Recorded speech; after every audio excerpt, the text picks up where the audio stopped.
Have you ever wondered why a 200-year-old tortoise moves with deliberate grace, while we humans start creaking after just a few decades? Or why some jellyfish have cracked the code to biological immortality, cycling backwards through their life stages like nature's ultimate reset button? The truth is, aging isn't actually inevitable. It's just the path most complex life chose to take. Welcome back to Midnight Deep Dive, where we explore fascinating mysteries unfolding in the quiet hours.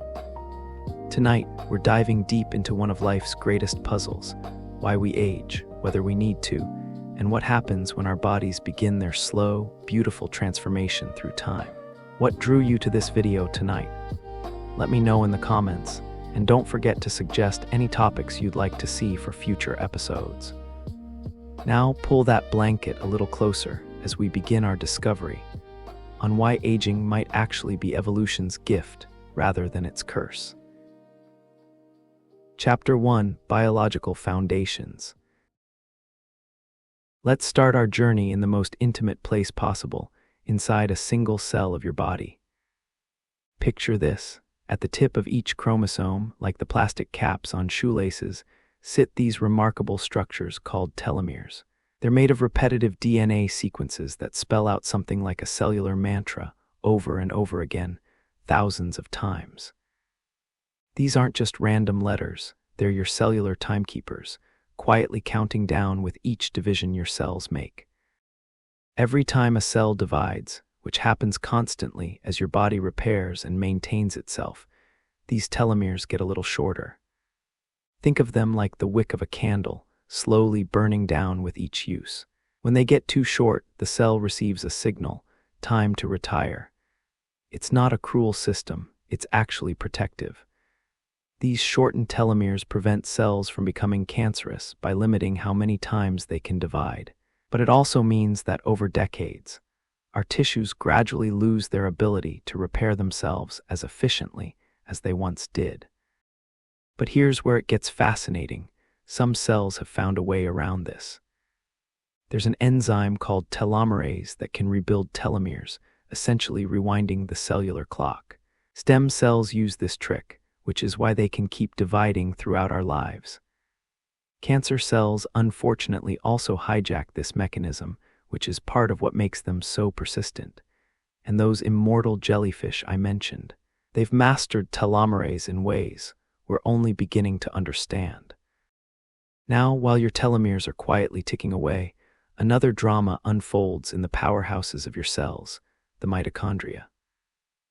These tiny organelles are like microscopic power plants, converting the food you eat and the oxygen you breathe into the energy currency your cells need to function. But this process isn't perfect. Like any power plant, mitochondria produce waste products, specifically reactive oxygen species, or what we commonly call free radicals. Imagine free radicals as tiny sparks flying off from the mitochondrial machinery. Most of the time, your cells have excellent cleanup crews: antioxidants like vitamin C, vitamin E, and compounds with names that sound like incantations: glutathione, superoxide dismutase, catalase. These molecular janitors patrol your cells, neutralizing free radicals before they can cause damage. But over time, the balance shifts.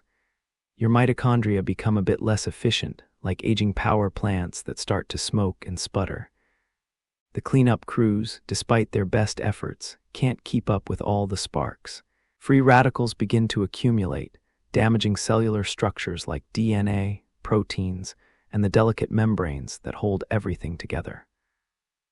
This oxidative stress is like rust slowly spreading through the intricate machinery of life. It's not all doom and gloom, though. Your body has remarkable repair systems working around the clock. There are specialized proteins that patrol your DNA looking for damage. Imagine them as meticulous librarians checking every book for torn pages or smudged text. When they find damage, they either fix it on the spot, or if it's too severe, they send the cell a message to stop dividing and retire gracefully. This brings us to one of the most intriguing characters in the aging story: senescent cells. These are cells that have received the retirement notice, but haven't left the building. Instead of dying and being cleared away, they linger in your tissues like houseguests who have overstayed their welcome. At first glance, this seems inefficient, but senescent cells aren't entirely useless. When you're young, they help prevent cancer by stopping damaged cells from dividing uncontrollably. The problem is that senescent cells don't go quietly into retirement. They become what scientists call SASP, senescence-associated secretory phenotype, which is a fancy way of saying they become cellular grumps, constantly complaining to their neighbors. They secrete inflammatory signals, enzymes that break down tissue, and other molecules that create a toxic environment for nearby healthy cells. A few senescent cells aren't a problem, but as we age, they accumulate like leaves in an untended garden, contributing to inflammation, tissue dysfunction, and many age-related diseases. But perhaps the most elegant aspect of cellular aging is how our hormones orchestrate this entire symphony. Throughout our lives, chemical messengers surge and ebb like invisible tides, directing our growth, metabolism, stress responses, and reproduction. When we're young, growth hormone and insulin-like growth factor flood our systems, pushing cells to divide rapidly and build new tissue. It's like having your foot on the accelerator of life. As we age, these hormonal patterns shift with exquisite precision. Growth hormone production slows, often by about 50% between ages 20 and 60.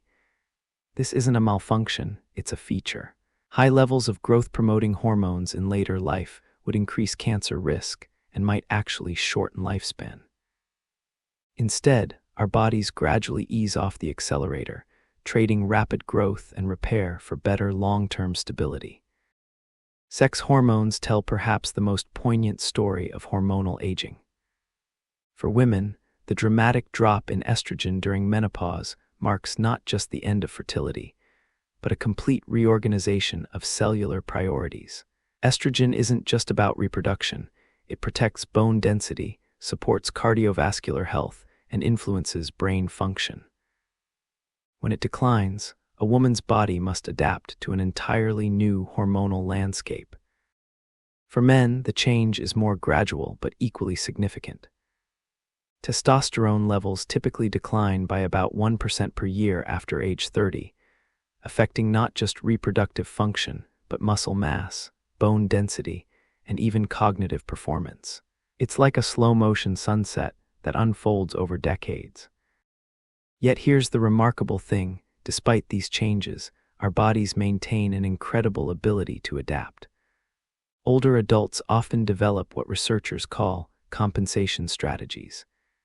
Their brains might recruit additional regions to perform tasks that once required less neural firepower. Their immune systems, while less aggressive than in youth, often become more selective, focusing on the most important threats. This is the beautiful paradox of biological aging. It's simultaneously a decline and an adaptation, a loss and a transformation. Our cells might divide more slowly, our mitochondria might produce less energy, our hormones might ebb and flow in new patterns, but we're not just wearing out like old machines. We're changing, adapting, becoming something different, but not necessarily diminished. Chapter 2: Physical Changes Through Time. Your skin tells the story of every day you've lived. Right now, if you gently pinch the back of your hand and let go, watch how quickly it snaps back into place. That elasticity comes from an intricate network of proteins woven through your skin like the finest fabric, collagen and elastin fibers that give your skin its strength, bounce, and suppleness. Collagen is particularly fascinating. It makes up about 30% of all the protein in your body, and in your younger years, your skin produces it with remarkable efficiency. Picture thousands of tiny molecular factories humming along, churning out perfectly structured collagen fibers that link together like an invisible scaffolding beneath your skin's surface. These fibers are incredibly strong, stronger than steel wire of the same thickness. But around age 25, something subtle begins to shift. Your skin starts producing about 1% less collagen each year. It's such a gradual change that you don't notice it at first, like watching a sunset. You can't pinpoint the exact moment day becomes night. The collagen you do produce also changes in quality, becoming less organized, more rigid. Where once your collagen fibers lay in neat, organized bundles, they begin to form more random, tangled networks. Meanwhile, elastin, the protein responsible for your skin's ability to stretch and return to its original shape, faces its own challenges. Unlike collagen, your body produces most of its elastin during fetal development and early childhood, then very little afterward. The elastin you have must last your entire lifetime, gradually accumulating damage from UV radiation, pollution, and the simple mechanical stress of facial expressions and movement. This is why areas of repeated muscle movement, around your eyes when you smile, between your eyebrows when you concentrate, tend to show the first signs of aging. Each laugh, each worried expression, each squint into the sun creates tiny fractures in the elastin network, like folding a piece of paper along the same crease thousands of times. But here's what's truly remarkable.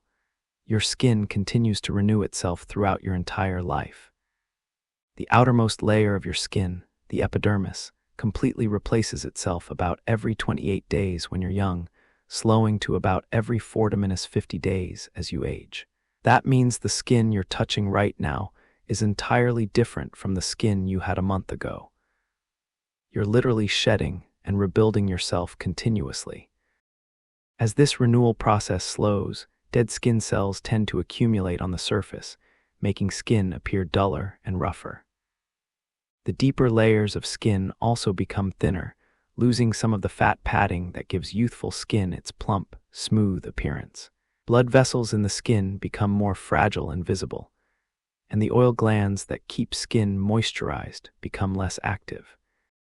Yet skin aging isn't just about the passage of time. It's also a story of accumulated experiences. Sun exposure accounts for about 80% of visible skin aging, which is why areas protected by clothing often maintain a more youthful appearance even in advanced age.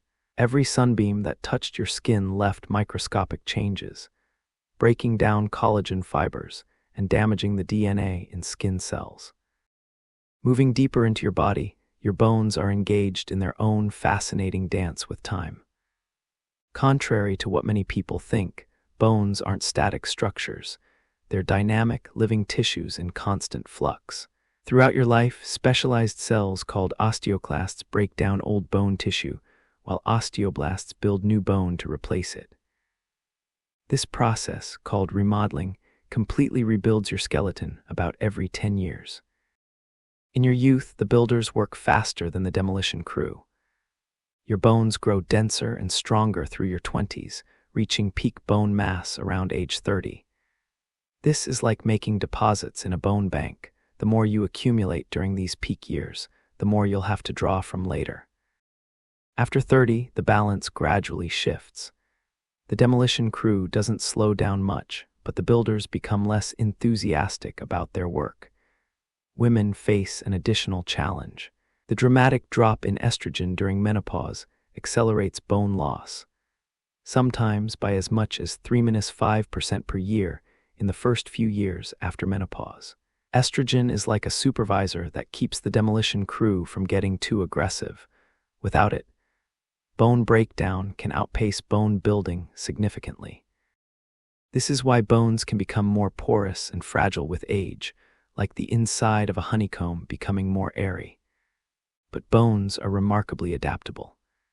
They respond to the stresses placed on them, becoming stronger in areas that regularly bear weight or tension. This is why weight-bearing exercise remains so crucial throughout life.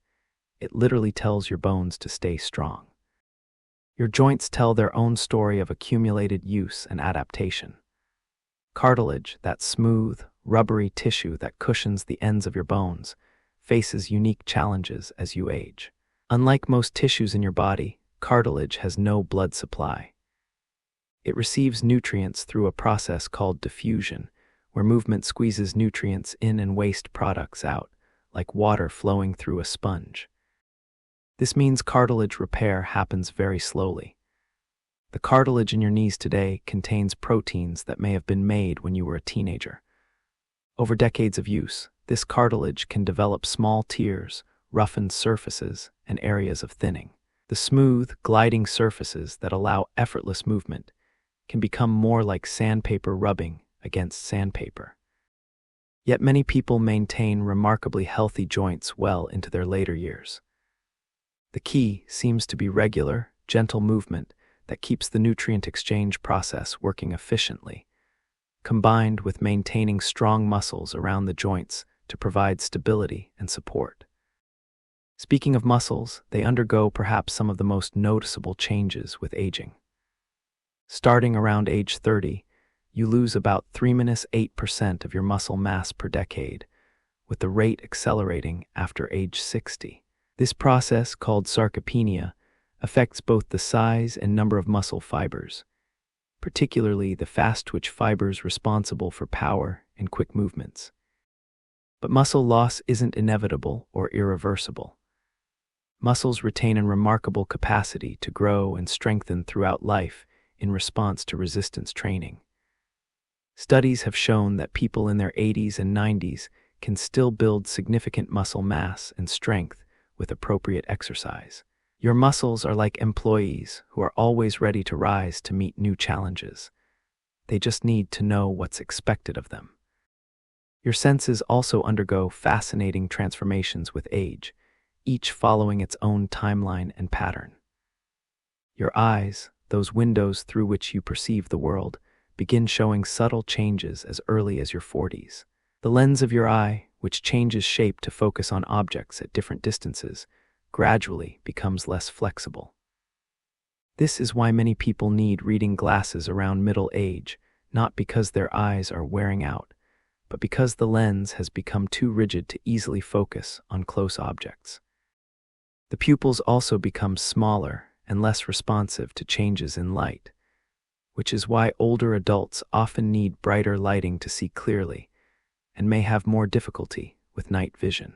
The retina, the light-sensitive tissue at the back of the eye, gradually loses some of its photoreceptor cells, though this loss is usually so gradual that the brain compensates beautifully. Your hearing follows its own pattern of change, often beginning with the highest frequencies. This happens so gradually that many people don't notice it initially. The tiny hair cells in your inner ear, which convert sound waves into electrical signals for your brain to interpret, can be damaged by accumulated noise exposure over the decades. Once damaged, these delicate cells don't regenerate, which is why protecting your hearing throughout life is so important. Yet even as some aspects of hearing decline, others may remain remarkably sharp. Many older adults maintain excellent ability to understand speech in quiet environments and can still appreciate music and distinguish between different voices and sounds. Chapter 3: The Mind and Memory. Your brain is perhaps the most mysterious and remarkable organ in your body, and its journey through time defies many common assumptions about aging. Right now, as you listen to these words, your brain contains roughly 86 billion neurons, each connected to thousands of others through intricate networks of synapses. These connections, numbering in the trillions, create the vast neural highways through which your thoughts, memories, and experiences travel. For decades, scientists believed that we were born with all the brain cells we'd ever have, and that aging meant an inevitable decline in cognitive function as neurons died off. But one of the most exciting discoveries in modern neuroscience has shattered this gloomy picture. Neuroplasticity, your brain's ability to reorganize, adapt, and even create new connections, continues throughout your entire life. This neuroplasticity is like having a master architect constantly renovating and redesigning your neural neighborhoods. When one pathway becomes less efficient, your brain can reroute traffic through alternative routes. When you learn something new, it literally reshapes your neural landscape, strengthening existing connections and forging new ones. This isn't just metaphorical, brain scans can actually show these physical changes happening in real time. Consider what happens when you learn a new skill in later life. Let's say you decide to learn to play piano at age 60. At first, your fingers feel clumsy, your brain struggles to coordinate reading notes with hand movements, and everything feels impossibly complex. But with practice, something remarkable occurs. Your brain begins laying down new neural pathways, like worn footpaths through a forest that gradually become well-trodden roads. The motor cortex, the region controlling hand movements, literally expands to accommodate these new skills. The visual cortex becomes better at rapidly processing musical notation. The auditory regions become more sensitive to pitch and timing. Your brain doesn't just learn to play piano, it physically restructures itself to become a piano-playing brain. This adaptability helps explain one of the most fascinating phenomena in cognitive aging, the development of what researchers call cognitive reserve. This is your brain's ability to maintain function despite age-related changes by recruiting additional neural resources.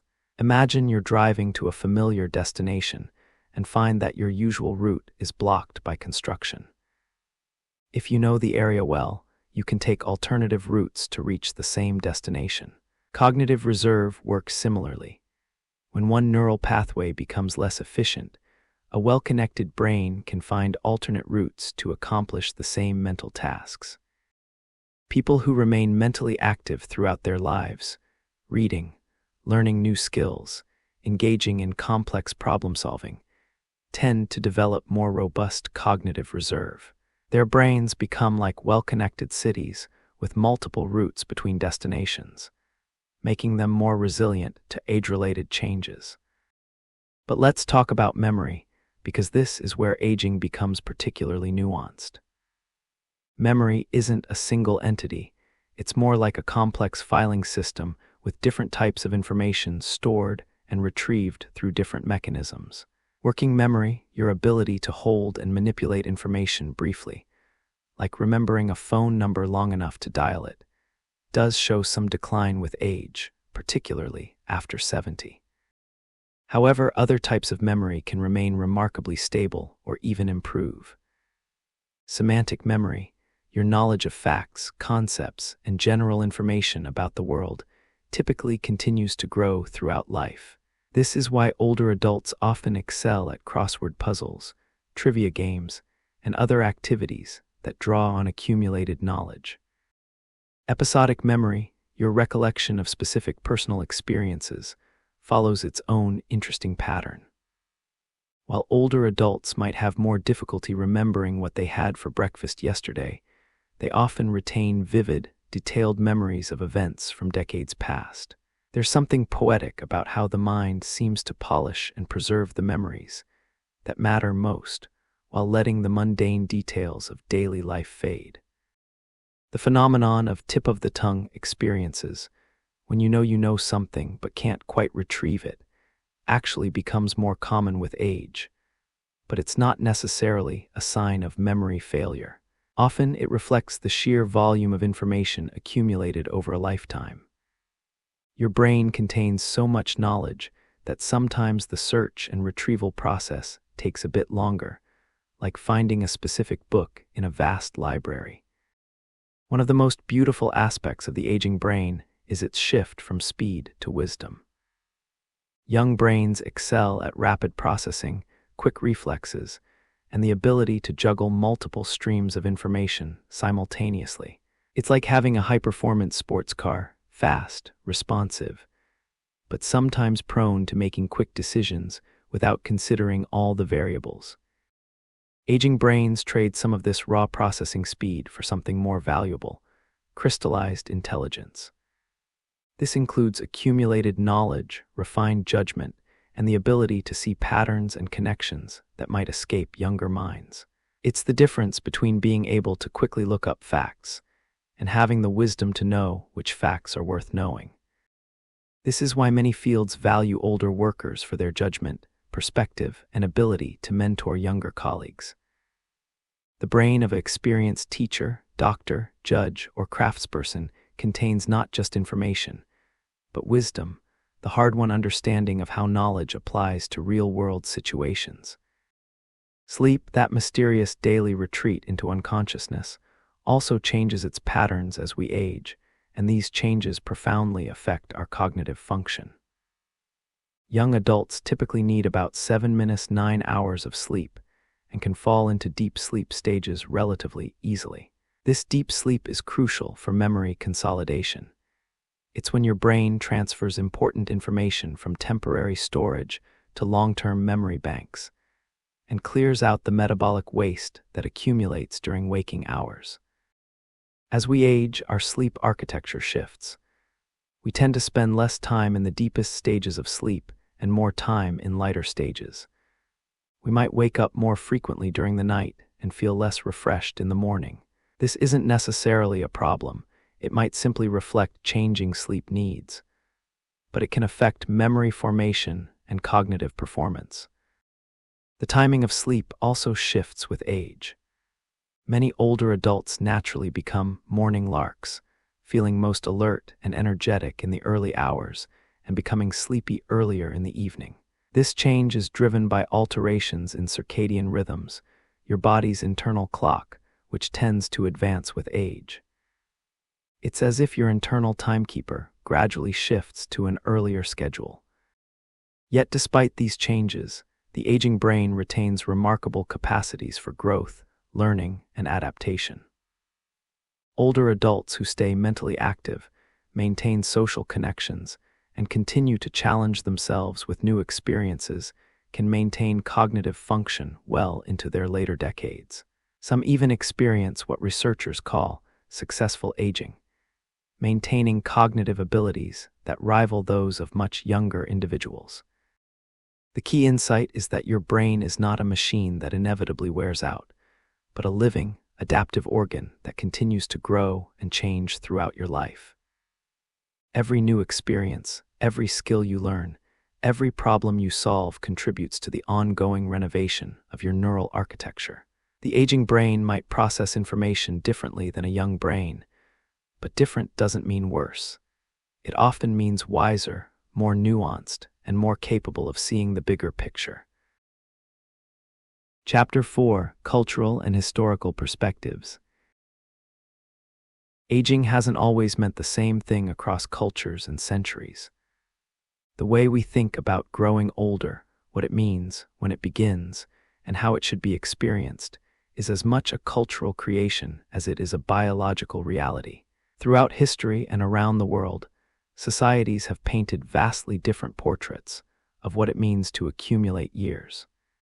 In many traditional cultures, aging has been viewed as a journey toward wisdom and reverence.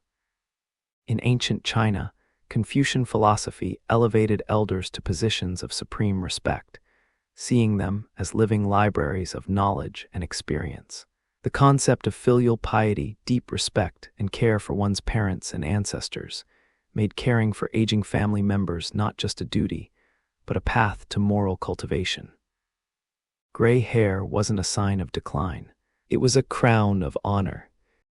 Traditional Japanese culture embraced a similar reverence for age through the concept of mono no aware, a bittersweet awareness of the impermanence of all things. This philosophy found beauty in the temporary nature of life, including the visible signs of aging. Wrinkles were like the patina on ancient bronze, evidence of a life fully lived.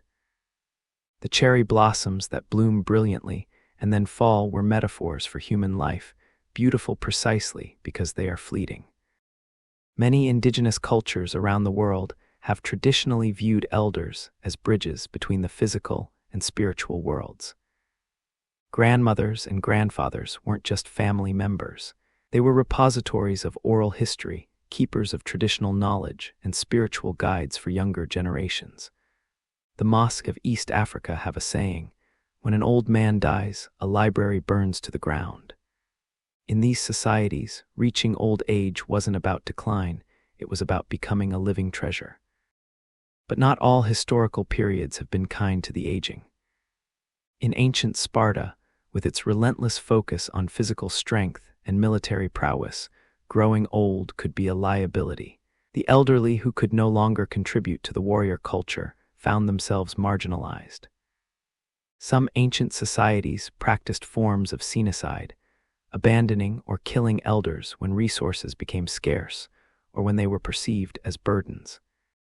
The concept of retirement, something we now consider a natural part of the aging process, is actually a remarkably recent invention in human history. For most of human existence, people worked until they were physically unable to continue, and then relied on family and community support. The idea that there should be a designated period of life set aside for leisure and personal pursuits would have been almost incomprehensible to our ancestors. The first modern pension system was established by Otto von Bismarck in Germany in 1889, setting the retirement age at 70, well, beyond the life expectancy of most workers at the time. It was essentially a political move, offering benefits that few would live to collect.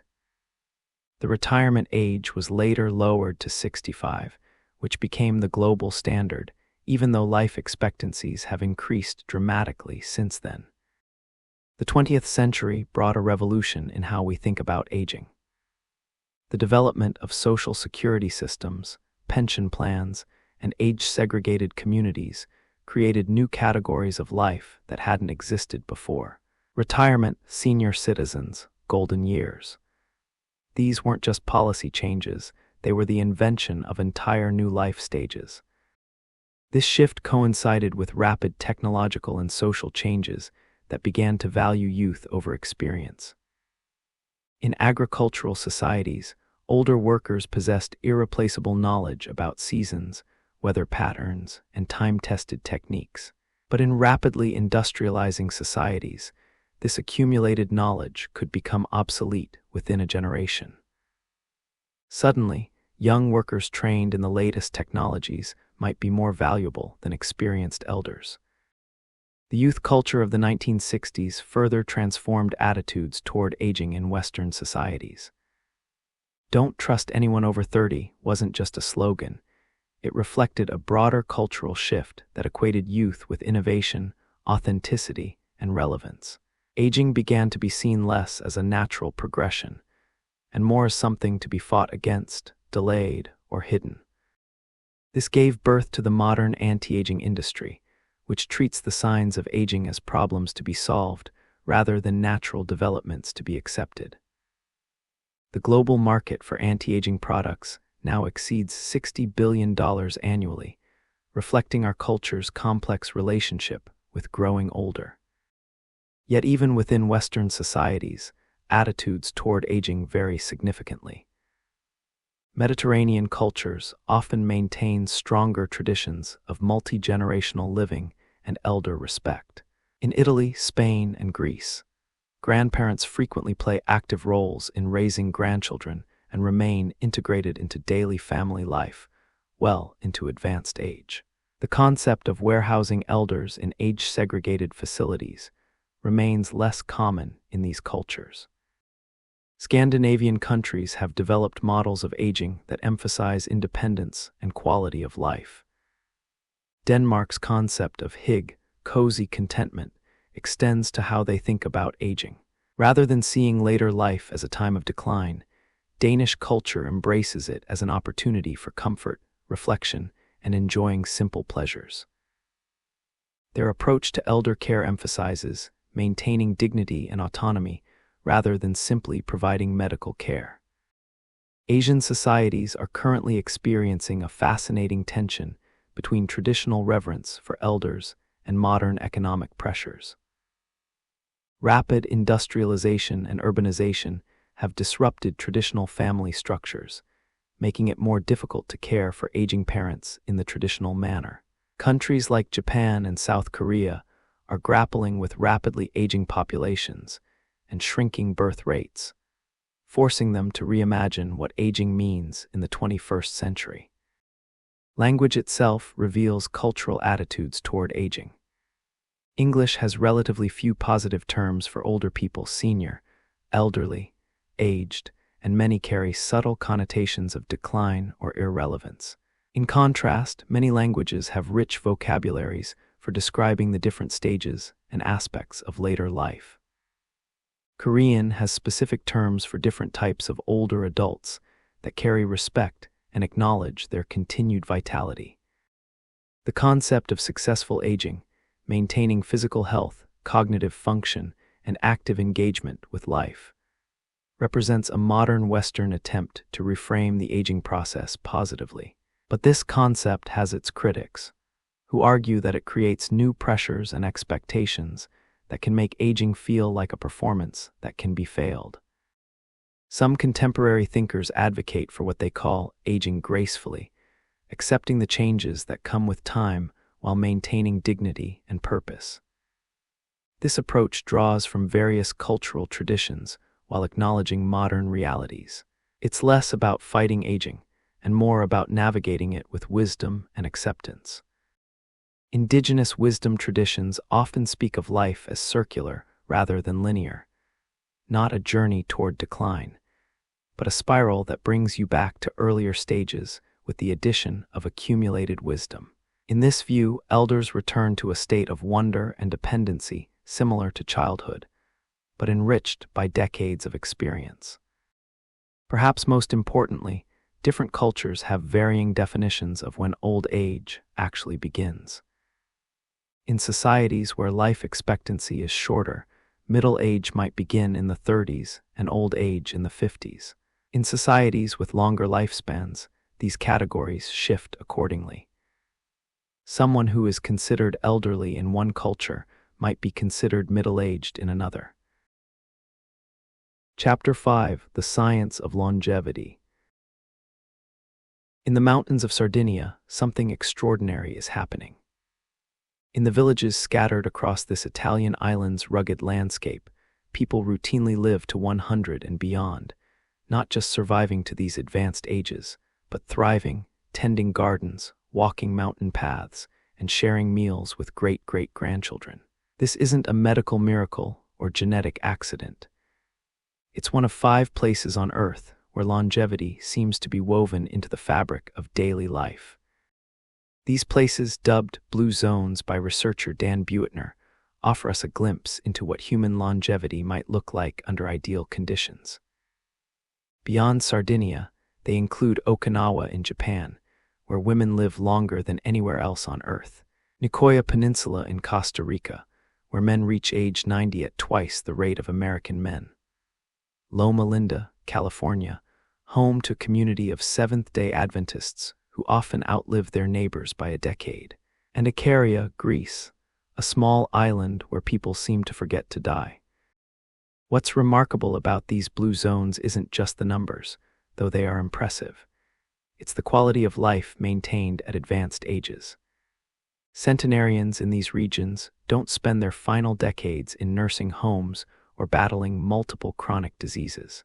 They remain active, socially engaged, and mentally sharp well into their 90s and beyond. The secrets of these longevity hotspots aren't found in expensive supplements or cutting-edge medical treatments. Instead, they're embedded in lifestyle patterns that have evolved over centuries. The Sardinian shepherds walk miles each day across mountainous terrain well into their 80s and 90s. This natural movement, not gym workouts, but daily physical activity integrated into life's necessities, keeps their cardiovascular system strong and their muscles engaged. In Okinawa, the concept of hara hachibu, eating until you're 80% full, has been practiced for generations. This cultural practice of mild caloric restriction may trigger cellular mechanisms that slow aging. Okinawans also embrace ikigai, a sense of life purpose that gives meaning to each day. Having a reason to get up in the morning, whether it's caring for great-grandchildren, tending a garden, or maintaining social connections, appears to be a powerful predictor of longevity. The Nicoya Peninsula reveals the importance of strong social bonds and family connections. Extended families live close together, providing mutual support, shared responsibilities, and intergenerational wisdom transfer.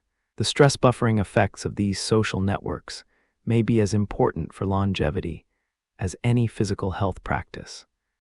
Loma Linda's Seventh-day Adventist community demonstrates how religious faith and community belonging can extend life.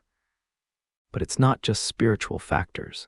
This community also practices dietary habits that align with longevity research, primarily plant-based diets, regular weekly rest periods, and abstinence from alcohol and tobacco. On the Greek island of Icaria, afternoon naps are not signs of laziness but cultural institutions. Combined with late bedtimes and relaxed attitudes toward time, this sleep pattern may help regulate stress hormones and support cellular repair processes. Icarians also consume wild greens, herbs, and teas that are rich in antioxidants and anti-inflammatory compounds. But what does modern science tell us about the potential for extending human lifespan? The field of longevity research has exploded in recent decades, moving from speculation to rigorous scientific investigation. One of the most consistent findings across species, from yeast to mice to primates, is that caloric restriction without malnutrition can extend both lifespan and health span. This doesn't mean starvation or extreme dieting. Rather, it involves reducing caloric intake by about 10–25% while maintaining proper nutrition. In laboratory animals, this practice can extend lifespan by 20–40%. The mechanisms appear to involve activation of cellular maintenance programs, improved mitochondrial function, and enhanced autophagy, the cellular housekeeping process that clears out damaged proteins and organelles. Intermittent fasting, which involves cycling between periods of eating and fasting, may trigger some of the same beneficial effects as caloric restriction, but in a more manageable format. During fasting periods, cells shift from growth mode to maintenance mode, ramping up repair processes and clearing out cellular debris. Genetics certainly plays a role in longevity, but perhaps not as large as many people assume. Studies of identical twins suggest that genetics accounts for only about 25% of longevity, while lifestyle factors account for the majority. However, certain genetic variants can be protective. People with exceptionally long lifespans often carry genetic variations that affect lipid metabolism, inflammation responses, or cellular stress resistance.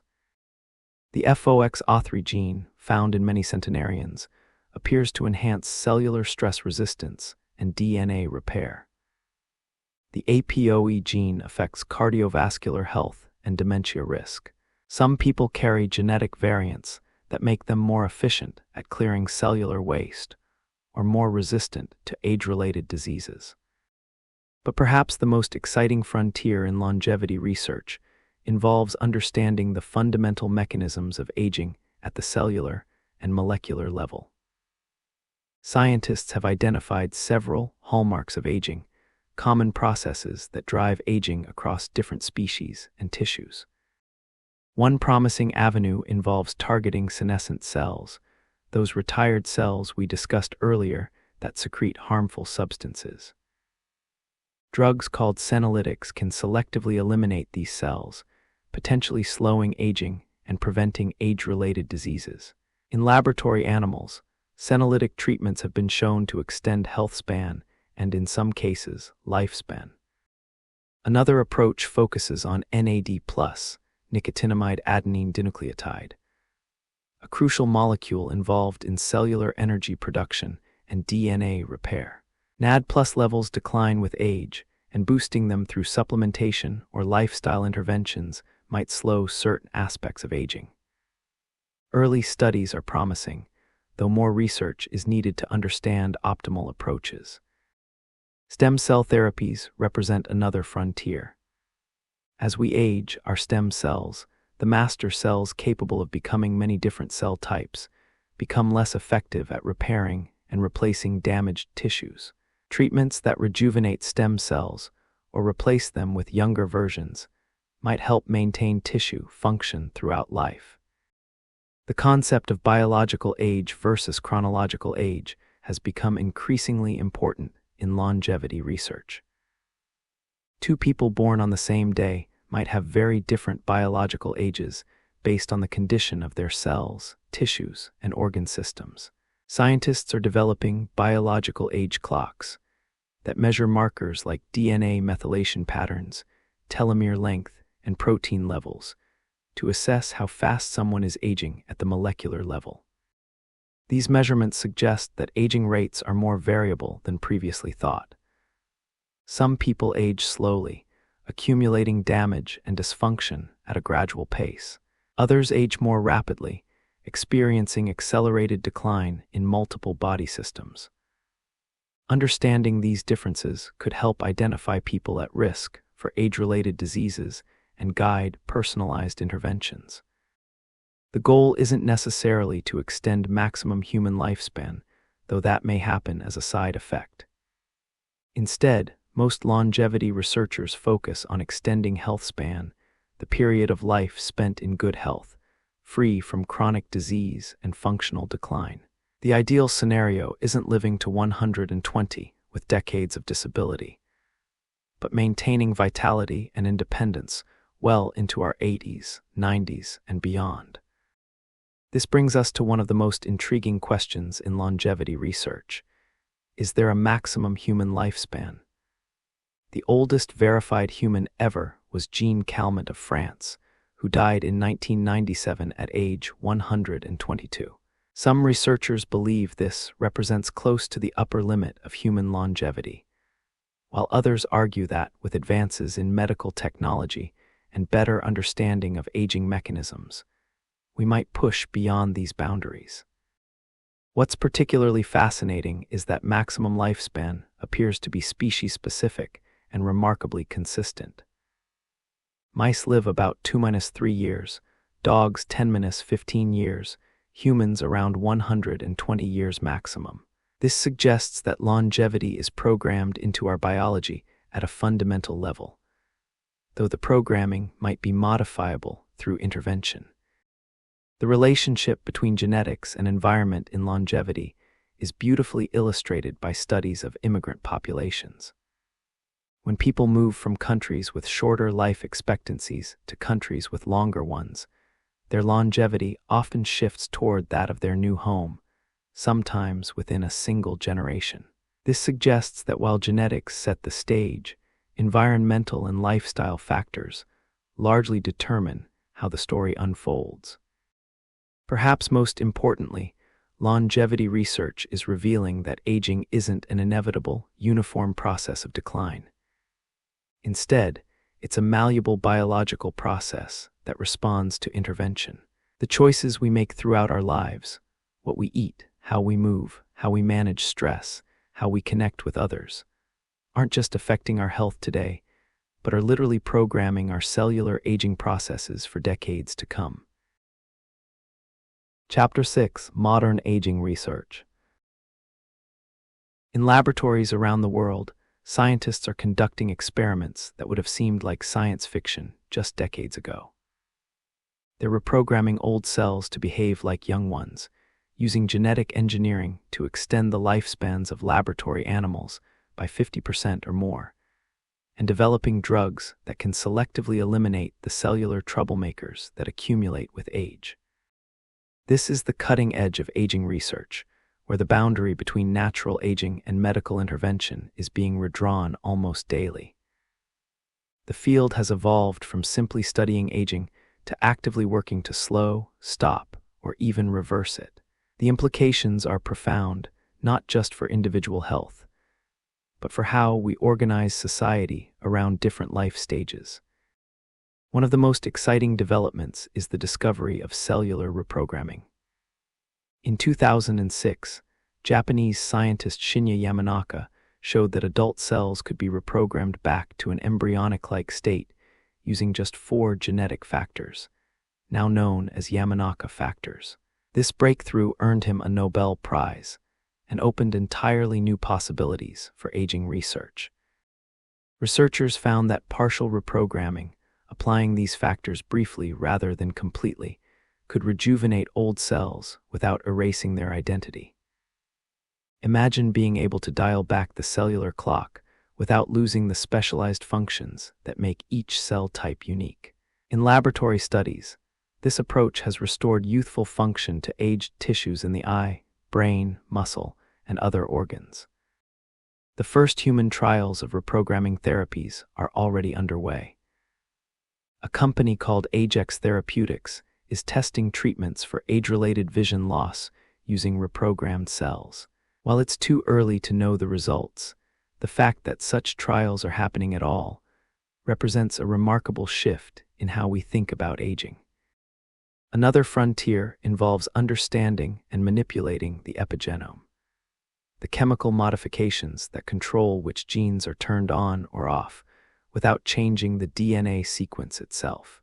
As we age, these epigenetic patterns shift, often silencing beneficial genes while activating harmful ones. Scientists are developing ways to restore youthful epigenetic patterns, potentially reversing some aspects of aging at the molecular level. David Sinclair's laboratory at Harvard has shown that boosting levels of NAD+, a crucial cellular molecule that declines with age, can improve function in aged tissues. NAD+ is involved in DNA repair, cellular energy production, and the activity of sirtuins, proteins often called longevity genes, because of their role in cellular maintenance and stress resistance. Multiple companies are now developing NAD+ boosting supplements and therapies. While the human data is still limited, early studies suggest potential benefits for muscle function, brain health, and metabolic regulation. The challenge is determining optimal dosing and delivery methods to achieve therapeutic benefits safely. The field of senolytic drugs, compounds that selectively eliminate senescent cells, has advanced rapidly from laboratory concept to human trials. Companies like Unity Biotechnology are testing these drugs in patients with age-related diseases. The idea is elegantly simple. Clear out the cellular troublemakers that accumulate with age, and healthy tissues might function better. Early clinical trials have shown promising results for conditions like knee osteoarthritis and diabetic kidney disease. Patients receiving senolytic treatments showed improvements in physical function and reductions in inflammatory markers. While these are early-stage results, they suggest that targeting fundamental aging mechanisms might treat multiple age-related conditions simultaneously. Stem cell therapies represent another rapidly advancing field. As we age, our stem cells, the master cells capable of becoming many different cell types, lose their regenerative capacity. They produce fewer new cells, and the cells they do produce may be less functional. Stem cell exhaustion is considered one of the primary hallmarks of aging. Researchers are exploring multiple approaches to restore stem cell function. Some involve harvesting young stem cells, expanding them in the laboratory, and transplanting them into aged tissues. Others focus on rejuvenating the existing stem cells using drugs, growth factors, or changes to their cellular environment. Parabiosis experiments, where the circulatory systems of young and old laboratory animals are connected, have revealed that aged stem cells can be rejuvenated by exposure to young blood. This has led to investigations of specific factors in young blood that might have anti-aging properties. While young blood therapies have captured public imagination, the scientific reality is more nuanced, focusing on identifying specific beneficial molecules rather than crude blood transfusions. The role of the microbiome, the trillions of bacteria, viruses, and other microorganisms living in and on our bodies, in aging is another rapidly expanding area of research. The composition of our microbiome changes dramatically with age, generally becoming less diverse and less beneficial.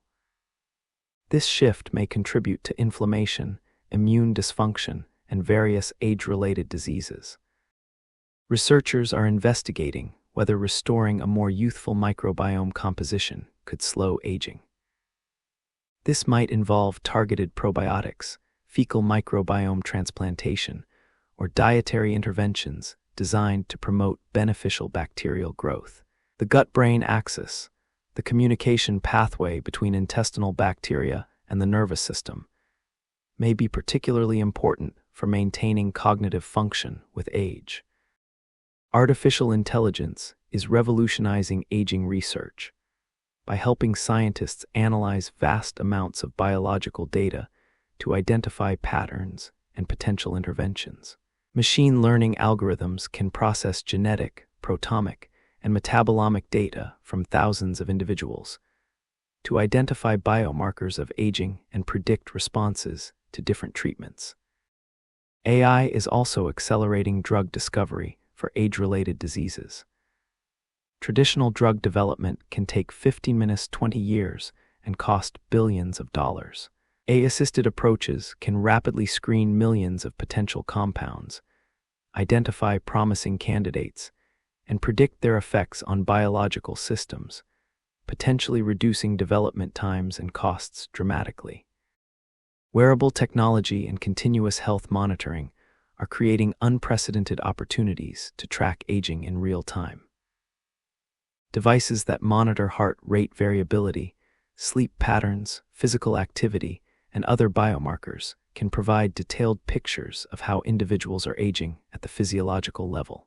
This data could enable personalized interventions tailored to each person's specific aging pattern. The concept of digital twins, computer models that simulate an individual's biology, could revolutionize personalized anti-aging medicine. These models could predict how different interventions might affect someone's health trajectory, allowing for precise, individualized treatment approaches. Gene therapy approaches to aging are also advancing rapidly. Scientists have successfully extended lifespans in laboratory animals by delivering genes that boost antioxidant production, enhance DNA repair, or improve cellular stress resistance. While human applications are still years away, the proof of concept exists. CRISPR and other gene editing technologies offer the possibility of correcting genetic variants that predispose to age-related diseases or enhancing protective genetic variants. Some researchers envision a future where genetic interventions could be used prophylactically to slow aging before symptoms appear. However, all these advances come with important considerations. Safety is paramount. Interventions that affect fundamental aging processes could have unintended consequences. Regulatory agencies are still developing frameworks for evaluating anti-aging therapies, which don't fit neatly into traditional disease treatment models. Ethical considerations are equally important. If effective anti-aging treatments become available, questions of access and equity become crucial. Would these treatments be available only to the wealthy, potentially creating a society divided between the long-lived and the naturally aging? There are also psychological and social implications to consider. How would dramatically extended lifespans affect career patterns, relationships, and social structures? Would people become bored with extremely long lives, or would they find new sources of meaning and purpose? Despite these challenges, the scientific momentum in aging research is undeniable. We're likely entering an era where aging transitions from an inevitable biological process to a treatable condition. The first generation to benefit from effective anti-aging interventions may already be alive today. Chapter 7: Psychological and Social Aspects. The way we experience time itself changes as we age, and this shift in temporal perception might be one of the most universal yet least understood aspects of growing older. Do you remember how eternal summer vacations felt when you were a child? How a single day could contain what seemed like weeks' worth of experiences and discoveries. Yet now, years might slip by with startling speed, leaving you wondering where the time went. This isn't just nostalgia or faulty memory, it's a genuine psychological phenomenon with fascinating explanations. When you're 5 years old, 1 year represents 20% of your entire life experience. By the time you're 50, that same year represents only 2% of your lived experience. Proportionally, time units become smaller and smaller portions of your total existence, which may contribute to the sensation that time is accelerating. But there's more to it than simple mathematics. Young brains are constantly processing new information, forming fresh neural pathways, and encoding novel experiences. This neurological activity creates rich, detailed memories that feel substantial when recalled. A child's first trip to the ocean creates vivid sensory memories: the taste of salt air, the feeling of sand between toes, the sound of waves, that become deeply etched in memory. As adults settle into familiar routines, fewer experiences qualify as truly novel. The commute to work becomes automatic, requiring minimal conscious attention. Familiar environments and repeated activities create what psychologists call experiential poverty, days that blend together because they contain fewer memorable markers. When you're not actively encoding new experiences, time can seem to pass in a blur. This has profound implications for how we age psychologically. People who continue seeking new experiences, learning skills, traveling to unfamiliar places, or engaging with novel ideas often report that time feels richer and more substantial. The key isn't necessarily dramatic adventures. It can be as simple as taking a different route home, trying an unfamiliar cuisine, or engaging in conversations with people outside your usual social circle. The psychology of aging also involves navigating changing relationships with different generations. Each generation comes of age during specific historical periods that shape their values, communication styles, and worldviews. These generational differences can create both challenges and opportunities for connection across age groups. Baby boomers who came of age during the social upheavals of the 1960s often carry values around personal expression, challenging authority, and social change. Generation X, growing up during economic uncertainty and technological transitions, may emphasize independence and skepticism. Millennials and Generation Z, raised with digital technology and global awareness, bring different perspectives on work-life balance, social justice, and environmental concerns. Yet beneath these generational differences lie remarkable similarities in human needs and experiences. Each generation faces the same fundamental challenges of forming identity, finding meaning, building relationships, and coping with loss. Young adults today experience the same anxieties about the future that young adults have always faced, just expressed through the lens of contemporary concerns. Intergenerational relationships can be sources of tremendous richness when differences are approached with curiosity rather than judgment. Older adults offer perspective, wisdom, and historical context, while younger generations contribute energy, technological savvy, and fresh perspectives. The most vibrant families and communities tend to be those that facilitate genuine exchange between generations, rather than age-segregated interaction. One of the most significant psychological tasks of aging involves what psychologists call generativity, the desire to guide, mentor, and contribute to the welfare of younger generations. This isn't limited to parenting. It can express itself through teaching, mentoring, volunteering, creating art or literature, or working to solve problems that will benefit future generations. Erik Erikson, the developmental psychologist who coined the term generativity, suggested that this becomes a primary psychological drive in middle and later life. People who successfully navigate this stage often report high levels of life satisfaction and sense of purpose. They've shifted from focusing primarily on personal achievement to considering their legacy and contribution to the continuing human story. The concept of wisdom, often associated with aging, deserves deeper exploration. Wisdom isn't simply accumulated knowledge or intelligence. Instead, it involves the integration of cognitive ability, emotional regulation, and practical experience in service of sound judgment and effective problem-solving. Research has identified several components of wisdom: cognitive flexibility, the ability to see situations from multiple perspectives; emotional regulation, managing one's own emotions while understanding others; pragmatic knowledge, knowing how the world works; and value relativism, recognizing that different people may hold different but equally valid values. Interestingly, while wisdom often increases with age, it's not automatic. Some older adults become rigid in their thinking, while some younger people demonstrate remarkable wisdom. The key seems to be remaining open to new experiences, continuing to learn from challenges and mistakes, and maintaining empathy for others' perspectives. The social aspects of aging vary dramatically across cultures and individual circumstances. In societies that maintain strong extended family structures, aging can be a time of increased respect and continued integration into family decision-making. In more individualistic societies, older adults may face greater challenges maintaining social connections and relevant roles. Social isolation has become one of the most serious health challenges facing aging populations in developed countries.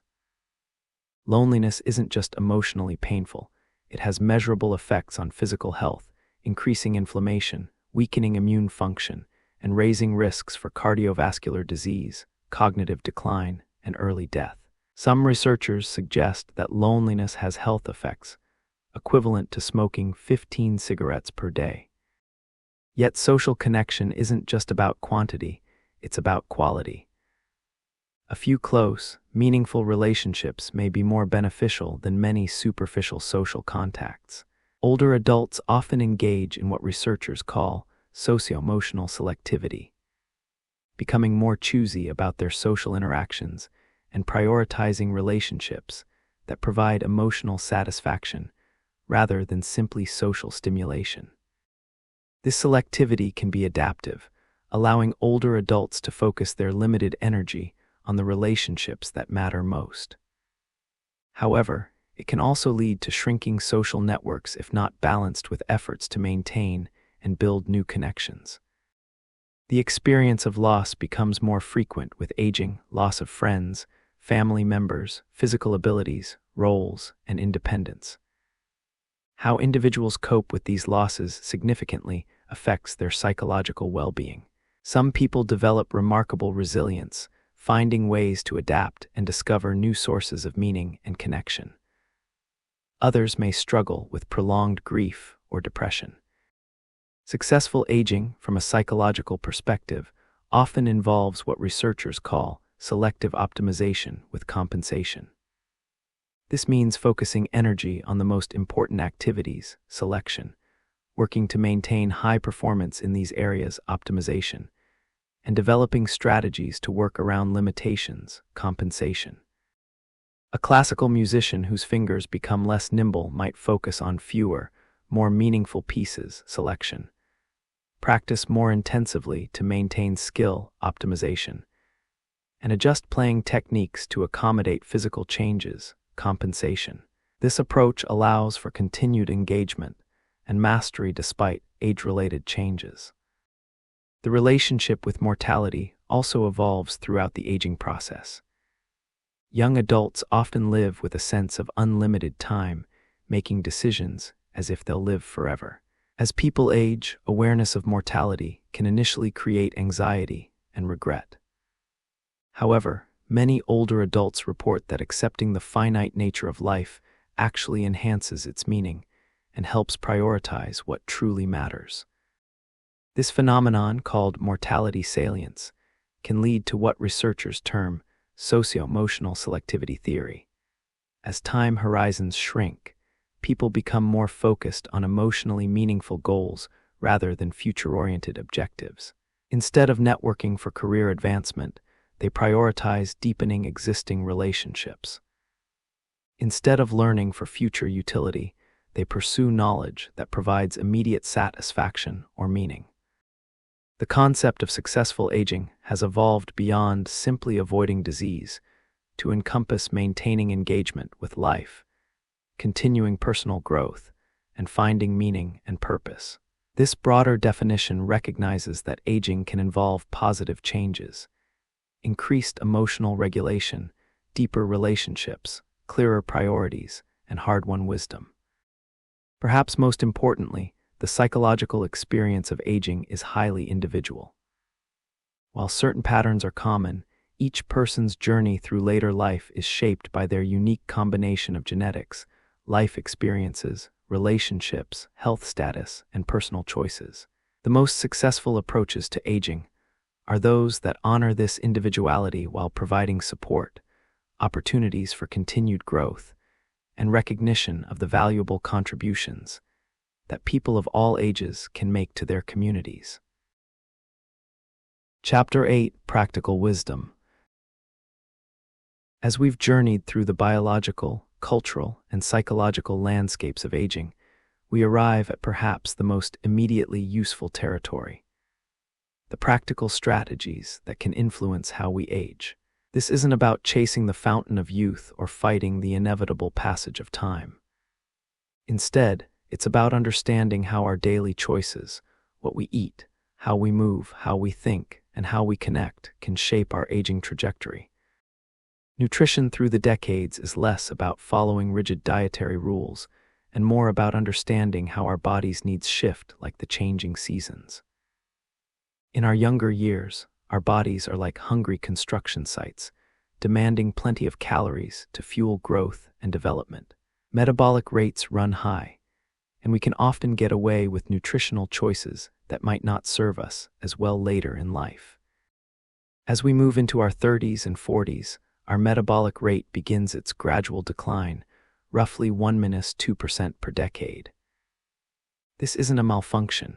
It's a natural adaptation as our bodies shift from growth mode to maintenance mode. The challenge becomes matching our caloric intake to our changing needs, while ensuring we get adequate nutrients to support cellular repair and maintenance processes. Protein needs actually increase with age, contrary to what many people believe. While younger adults need about 0.8 grams of protein per kilogram of body weight, older adults may need 1.2–1.6 grams per kilogram to maintain muscle mass and support immune function.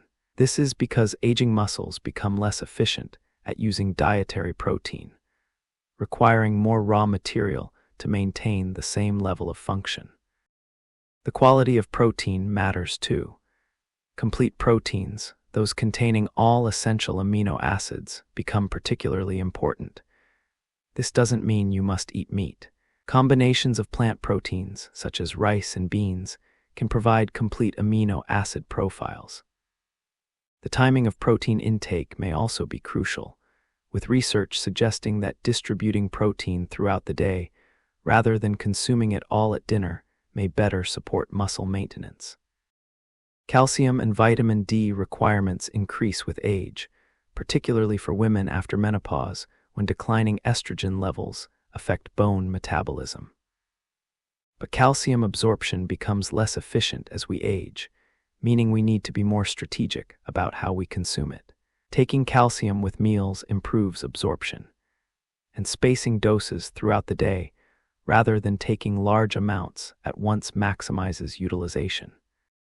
The Mediterranean diet pattern has emerged from research as one of the most consistently associated with healthy aging. This isn't a strict diet, but rather a pattern of eating emphasizing olive oil, fish, nuts, legumes, fruits, vegetables, and moderate amounts of whole grains and red wine. What makes this pattern special isn't any single component, but the synergistic effects of anti-inflammatory foods, healthy fats, and abundant antioxidants. Inflammation becomes increasingly important to manage as we age. Chronic low-level inflammation, sometimes called inflammaging, contributes to many age-related diseases. Foods that combat inflammation include fatty fish rich in omega-3 fatty acids, colorful fruits and vegetables packed with antioxidants, nuts and seeds, and spices like turmeric and ginger. Hydration needs also change with age. Our sense of thirst becomes less sensitive, and our kidneys become less efficient at conserving water. Older adults are at higher risk for dehydration, which can affect cognitive function, physical performance, and overall well-being. The old 8 glasses a day rule is overly simplistic. Fluid needs depend on size, activity level, climate, and health status. But paying attention to hydration becomes increasingly important. Exercise truly is medicine, perhaps the closest thing we have to a magic bullet for healthy aging. The benefits are so comprehensive and well documented that if exercise were a drug, it would be prescribed to virtually everyone. Regular physical activity affects virtually every system in the body, often in ways that directly counteract age-related changes. Cardiovascular exercise, anything that gets your heart rate up and keeps it there, strengthens the heart muscle, improves circulation, and enhances the efficiency of oxygen delivery to tissues. It also stimulates the production of new blood vessels, a process called angiogenesis, which helps maintain tissue health throughout the body. But cardiovascular fitness is just one piece of the puzzle. Strength training becomes crucial for maintaining muscle mass and bone density. The use it or lose it principle applies strongly here. Muscles and bones that aren't regularly challenged with resistance exercise will gradually weaken and become more fragile. The good news is that it's never too late to start. Studies have shown that even people in their 90s can build significant muscle strength through resistance training. The key is progressive overload, gradually increasing the challenge to your muscles over time. This might mean adding weight, increasing repetitions, or extending the time your muscles are under tension. Balance and flexibility training often get overlooked, but become increasingly important with age. Falls are a major cause of injury and loss of independence in older adults, and many falls result from balance problems rather than weakness. Tai Chi, yoga, and simple balance exercises can significantly improve stability and reduce fall risk. The concept of exercise snacks, short bursts of physical activity throughout the day, has gained support from recent research. Rather than requiring hour-long gym sessions, you can gain significant benefits from taking the stairs instead of elevators, parking farther from destinations, doing bodyweight exercises during TV commercials, or taking brief walking breaks during sedentary work. Mental stimulation and cognitive exercise work on similar principles to physical exercise. The brain, like muscle, responds to challenge by becoming stronger and more efficient. This doesn't mean doing endless crossword puzzles, though if you enjoy them, they certainly don't hurt. Instead, the most beneficial cognitive activities tend to be those that are novel, challenging, and engaging. Learning new skills that require coordination between different cognitive domains seems particularly beneficial. Playing a musical instrument, for example, integrates memory, fine motor skills, auditory processing, and emotional expression. Learning a new language engages memory, pattern recognition, and communication skills, while potentially opening doors to new cultural experiences. Social engagement provides cognitive stimulation in unique ways. Conversations require real-time processing of complex information, emotional cues, and social dynamics. Maintaining and building relationships throughout life provides ongoing cognitive challenges, while also supporting emotional well-being. The art of adaptation becomes increasingly important as we age. Life inevitably brings changes, some gradual, others sudden, and our ability to adapt determines much about our quality of life.